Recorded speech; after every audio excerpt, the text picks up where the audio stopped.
Thank you for tuning into our podcast. We are coming to you from South Hadley, Massachusetts. I am your host, Carrie, and joining me is Holyoke's very own local historian and creator of the historical tours of Greater Holyoke, Robert Cohen. He offers both public and private tours, as well as presentations of the local canal systems, reservoirs, cemeteries, and churches, as well as various parks and streets in Holyoke, South Hadley, and Chicopee, Mass. Now you actually lead these tours and give these presentations yourself, is that correct?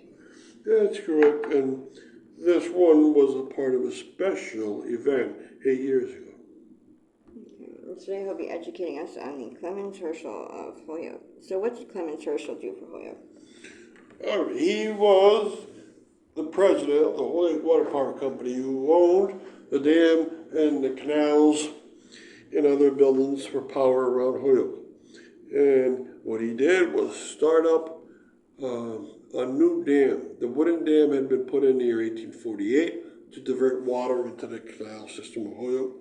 And he, around the year 1892, came up with a design for a new masonry dam that would put about 150 feet to the east of that one, and it would block the water even stronger than the first one. Not by much, because that wooden dam was very strong.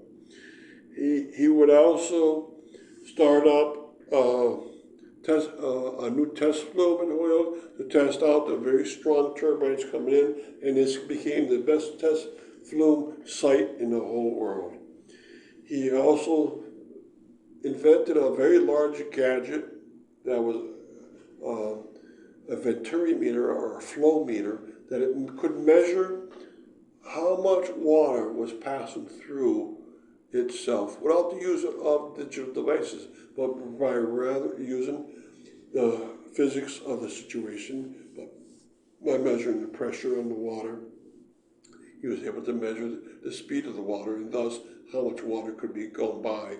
He wanted to do that because he wanted to know how much water was going into each race or tunnel into each one of the mills in Holyoke. So he was a great inventor, and he also was a manager because he was the president, and at that point, in the 1800s, that meant you also had to manage the workers and manage the finances. So it was a lot he had to do. So where did Clemens Herschel live in Holyoke? He lived in the Chapin House, which is the first, it is the house at the southwest corner of Appleton and Elm Street. And at that point, he lived, it was a house called the Chapin House because after he moved out, the Chapin brothers would move in, and they were mayors around Holyoke and lawyers, so forth. And the house is built in an Elizabethan style or a neo-Tudor Victorian home. It's a very beautiful home. I'm glad it's still around because a very important person, Clemens Herschel, and his family had lived there. And the home is one of the few left on Elm Street. Most of the homes on Elm Street have been taken down, but his gorgeous house is still a beacon to show that once upon a time, Appleton and Elm Street was the most beautiful streets in Holyoke. And so quickly, before we continue with the rest of the interview, just to fill our listeners in, if you have if you want to find out more information or sign up for any of his various tours, you can check out his website at holyokecanaltour.org. And there he has both videos of the various stops along each tour and also past and present photos of the historical sites throughout as well. And if you're interested in setting up your private tour, you can email him directly at bobcat4214B@yahoo.com. And they are perfect for fun, educational, outdoor activities for the whole family or for your group parties, especially those special occasions and get-togethers. And they are also good just for getting outdoors for the day. So getting back to our interview, specifically, what did Herschel make in Holyoke? All right, now instead of generalities, we do specifics. He designed the masonry dam, which of course is still in place. It was designed in 1892. Design plans exist in the South Hadley Library, and the design included an apron, a large outer surface made of granite where the pieces were fitted together perfectly. Those pieces were made out in Vinyl Haven, Maine, and shipped here on railroad and by ships. And this dam still exists. It's been changed a bit because the end pieces have been changed. The aprons have been changed around. There's now turbines on the end of it, so forth, which were never thought to be necessary back then. So he made a new dam. Also, he made a test flume in Holyoke. The test flume had been designed in the beginning by a man named Emerson and had been put in the Holyoke station. But he took it and placed it into a new building that was about 150 feet to the south of the intersection of Race and Cabot Streets.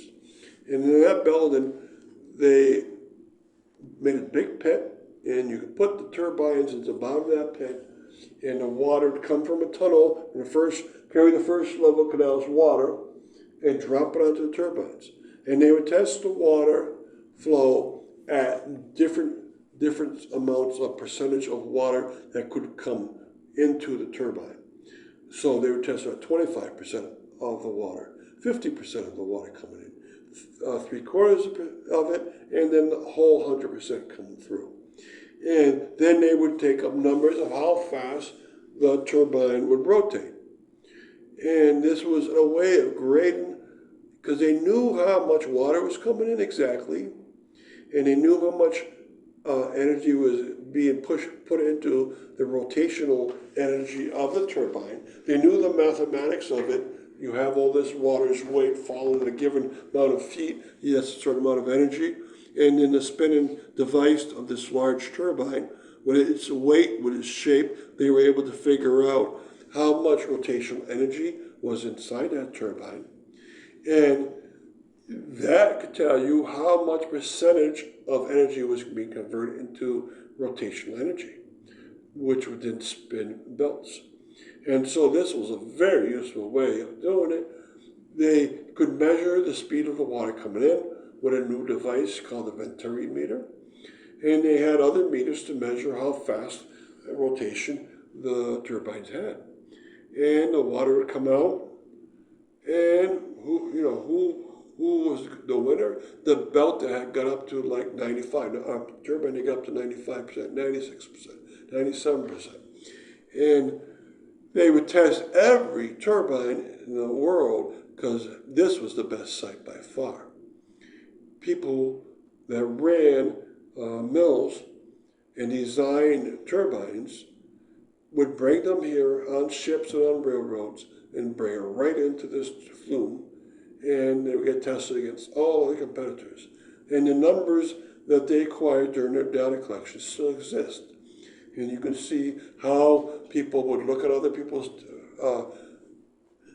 turbine, figure out how the cups were catching the water, how big the item was, and how quick how they can then change it and make it even a better turbine. And so how has the Herschel been honored in Holyoke? All right, 8 years ago in Holyoke, they had Infrastructure Day in Holyoke, where an engineering society in Boston was honoring one city or town per year throughout New England. And in the year 2015, they honored Holyoke because of the Holyoke Dam, and because of its canal, and because of its test flume. So we had shirts made that had the Venturi meter on it. It's actually a very large device, about 30 feet long. And many people showed up to honor that date. And it was mostly devoted to one individual also, and that was Clemens Herschel. In fact, one of his grandsons showed up with his son, and we had a special ceremony for him. And we had programs and tours that day. So Holyoke was honored very greatly. Now, beyond that, Clemens Herschel really hasn't been honored much in Holyoke. There should be more about him. You know, he made the dam, he made the flume, and he made the Venturi meter, and yet still there's no plaque devoted to him. And thank you, Robert, for educating us on your tours. And we want to thank our listeners for tuning in. And you can also tune into a large selection of our other podcasts and much more at his website. Again, that's hoyokecanaltour.org. And again, you can email him directly for private tours or to inquire about anything else at bobcat4214, capital B, at yahoo.com. Thank you for tuning into our podcast. We are coming to you from South Hadley, Massachusetts. I am your host, Carrie, and joining me is Holyoke's very own local historian and creator of the Historical Tours of Greater Holyoke, Robert Clemens. He offers both public and private tours, as well as presentations of the local canal systems, reservoirs, cemeteries, and churches, as well as various parks and streets in Holyoke, South Hadley, and Chicopee, Mass. Now you actually lead these tours and give these presentations yourself, is that correct? That's right, and the Holyoke Dam is a wonderful place to visit. Okay, and so today that's what he'll be educating us on, is the Holyoke Dam.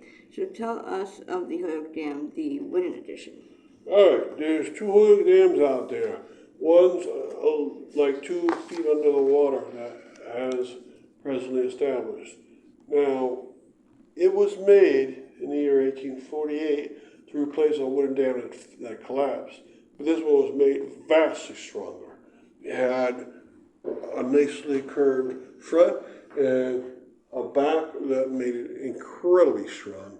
Again, it's made out of wood, but that doesn't matter. It was so well made and so well bolted into the bedrock that it's still out there. It still holds back the water and helps the masonry dam survive. And it would probably still be the only one out there if they didn't build the 1900 masonry dam in this place. So the reason why that they even built the dam is for diversion of water into the Holyoke Canal system and into the South Hadley Power Canal.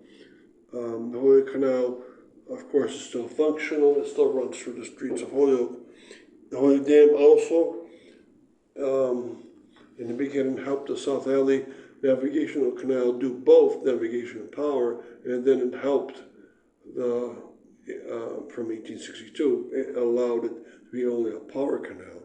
So that wooden masonry dam, that wooden dam is very important because it was the first one across the Connecticut River to get power. And it works. Now tell us of the Holyoke Dam, the masonry edition. Okay, it was started in 1885 off of plans by Clemens Herschel, who was head of the Holyoke Water Power Company.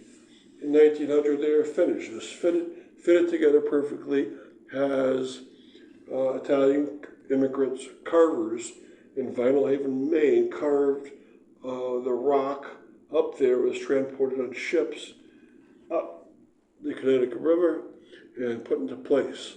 It's bolted in place when it comes to the ground. It uses bars when it comes above, but it's curved perfectly to make it as strong as possible on both sides. The inside is filled with rubble. It's a very strong dam, obviously, almost never has problems. And it powers not only 2 large turbines, it also, like the wooden dam, diverts water into the Holyoke Canal system. It used to divert water into the South Hadley Power Canal. It doesn't do that job, but it does all the other jobs still. So this is a very strong dam. Now, it's about 30 feet high, about 1,000 feet across. It has an apron, and on top of it nowadays, instead of wooden boards, they put in place a helium bladder to extend the top of it up to 6 feet high. So you can block the Connecticut River up to 36 feet in height. And it's a power generating dam, and it's still a diversion dam. And I think that the future will be bright, but we'll talk about that later. And we're also going to talk about its aesthetic value on both sides of the river, besides doing a power job. And also we're going to talk about the environmental issues. So quickly before we continue with the rest of the interview, just to fill our listeners in, if you want to find out more information or sign up for any of his various tours, you can check out his website at holyokecanaltour.org. And there he has both videos of the various stops along each tour and also past and present photos of the historical sites throughout as well. And if you're interested in setting up a private tour, you can email him directly at bobcat4214, and they are perfect for fun, educational outdoor activities for the whole family or for group parties, especially those special occasions and get-togethers. And they are also good just for getting outdoors for the day. So getting back to our interview, What does the Holyoke Dam look like from the South Hadley side? Okay, it's gorgeous because you have parks on the South Hadley side that allow you to view the dam. And that includes the Riverside Park, which is 3 parks, the Gatehouse Park, the Lower Riverside Park, and the Texon Park. And each of them you can go down to the riverside and see the dam. You can see it close up at one part of the Texon Park by walking on a ledge. So it's very nice to see that. But if you go to the Library Park, which is above the dam, you also get to see what that looks like. You can look down at the Gatehouse Park. You can look down into a lock system that used to be there. You can look out to see the buoys that are out there. And you can also see ripples from the old wooden dam that's out there, especially visible in the summer. On a dry day, you might be even able to see the very top of that wooden dam come up above the surface. So it's an incredible look. And on this slide, also you get to see the aquatic life and bird life, and environmentally, the Holyoke Dam has to fulfill the federal requirements. And this has established a sanctuary for birds and fish. And if you go into Lower Riverside Park, go right out to the quiet end of the river, you get to see great blue herons and ospreys. You get to see a lot of gorgeous birds nesting. You can see their group habits.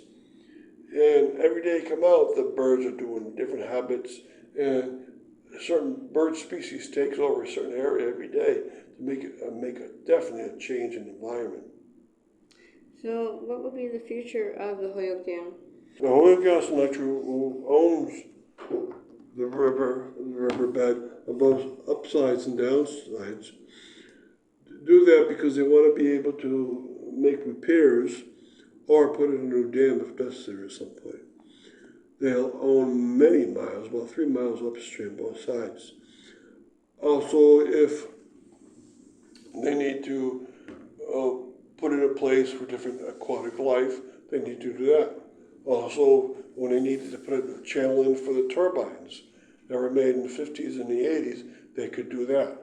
So it's important that they have available land for them. And what could be done in the future?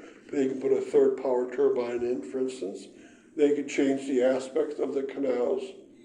They might even want to change the dam. Well, if the dam is not going to work in 100 years, could they replace that dam? Or not even replace the dam, let it go wild again, because water power is out of fashion compared to other forms of energy. So the future might not be where the present is right now. As always, things change with times, and hopefully this dam will stay, but like everything, you don't get what you want. And thank you, Robert, for educating us on your tours, and we want to thank our listeners for tuning in. You can also tune into a large selection of our other podcasts and much more at his website. Again, that's holyokecanaltour.org. And again, you can email him directly for private tours or to inquire about anything else at bobcat4214, capital B, @yahoo.com.